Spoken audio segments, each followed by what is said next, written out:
नमस्कार, एक बार फिर आप सबका स्वागत है घर घर योग पर। आज बात होगी फ्रोज़न शोल्डर पर।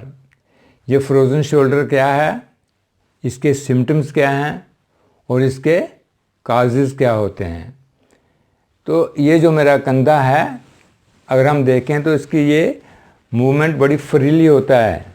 ये कंधा बड़ा फ्रीली मूव करता है चारों ओर, जैसे भी हम घुमाना चाहें इसको घुमा सकते हैं। लेकिन अगर इसी कंधे की मूवमेंट में जकड़न शुरू हो जाए, स्टिफनेस आ जाए, तो फिर क्या होगा, जैसे ही मैं इसकी मूवमेंट करूँगा तो मुझे पेन होना शुरू हो जाएगी। और जब ये मूवमेंट पेन के कारण मेरी मूवमेंट कम होना शुरू होती है, तब ये मेरे कंधे की फ्रीजिंग पोजीशन रहती है कि मुझे अब फ्रोज़न शोल्डर की, और अगर मैं इसको यहीं पे ख़त्म नहीं कर पाता इस पोजीशन को, तो धीरे धीरे मुझे फ्रोज़न शोल्डर हो सकता है। और जैसे ये पेन और धीरे धीरे बढ़ता है, मेरी मूवमेंट और कम होने लगती है, तो फिर क्या होता है कि ये मेरी जो कंधे की मूवमेंट है, ये धीरे धीरे ये कंधा मेरा जाम हो जाता है।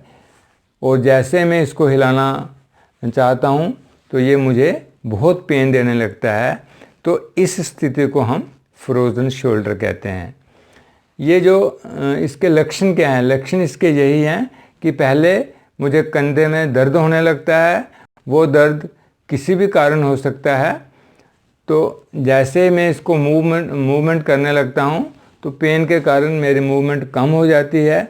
और धीरे धीरे जब मेरी मूवमेंट बिल्कुल रिस्ट्रिक्टेड हो जाती है, तो मेरा कंधा पूरी तरह जाम हो जाता है, जकड़ जाता है, तो मैं इस कंधे को हिलाना मेरे लिए दुश्वार होने लगता है। तो तब ये जो मेरी स्थिति है, ये फ्रोज़न शोल्डर की होती है।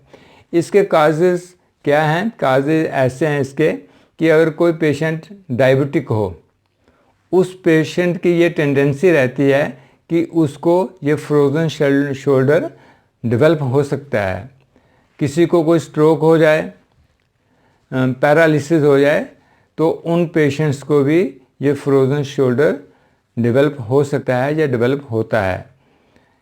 अगर हम गलत पोस्चर में लेट जाते हैं, गलत पोस्चर में सोते हैं, या गलत पोस्चर में बैठते हैं, बैठ के टीवी देखते हैं या स्टडी करते हैं, तो उस स्थिति में भी ये हमें फ्रोज़न शोल्डर हो सकता है। अगर हमारे वीक मसल्स हों, मसल्स रप्चर हो जाते हैं और उनका वो वीक हो जाएं, तो वीक मसल्स के कारण भी ये हमारा जो फ्रोज़न शोल्डर है वो हो सकता है।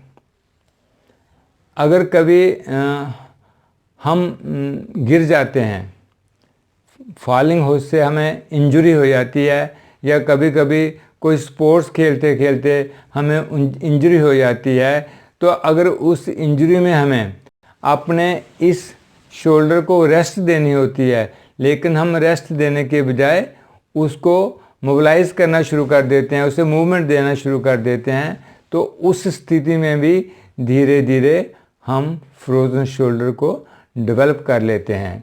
इसलिए जब भी आपको पेन हो तो अपने डॉक्टर को आप ज़रूर कंसल्ट करिए, कि उसकी कंसल्टेशन के बाद ही आप धीरे धीरे कोई एक्सरसाइज कर सकते हैं, कोई मूवमेंट्स कर सकते हैं, ताकि जो आपके मसल्स हैं वो और ज़्यादा रप्चर ना हों, और ज़्यादा वो वीक ना हों, और आप फ्रोज़न शोल्डर होने से बच जाएं। ये थी आज की वीडियो। उम्मीद करता हूँ ये जानकारी आपके काम आएगी। हाँ, अगर आप योग करते रहेंगे तो इन झमेलों से बचे रहेंगे। इसलिए योग करिए, स्वस्थ रहिए। मिलता हूँ एक नई वीडियो के साथ। तब तक खुश रहिए, खुश रहिए। धन्यवाद।